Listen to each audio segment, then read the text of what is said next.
டேய் உலகம் பூரா அவன் தாய்மொழி தான்டா படிக்கிறான். பிரான்ஸு, ஜெர்மனி, சுவிஸு, டென்மார்க்கு, எல்லாம் ரஷ்யா, சீனாலாம் அவன் தாய்மொழியில் தான் படிக்கிறான். ஒன்றும் இல்லை, படிச்சுக்க. மாத்திரை தமிழில் சொல்ல போகிற, விலங்குல டேப்லெட்டுங்க போகிற, ஊசின்னு சொல்ல போகிற, புரியலட இன்ஜெக்ஷன்றான்னு சொல்ல போகிற, இவ்வளோதானே.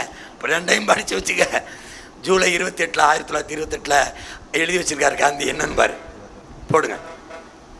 அயல்நாட்டு மொழியை கற்பது நம் மாணவர்கள் பொதுமக்களிடத்திலே வேறு வித்தியாசத்தை ஏற்படுத்தி நம்ம நாட்டின் உயிர் நாடியை அழித்து விடுங்கிறப்பல. காந்தி பேச்சையே கேட்கல, நம்ம சொல்றதே கேட்க போறாங்க. தாய்மொழி கல்வியே சிறந்ததுங்கிறார். வரலாற்றில் சாதித்தவன் எல்லாம் தாய்மொழியில் படித்தவன் தான்.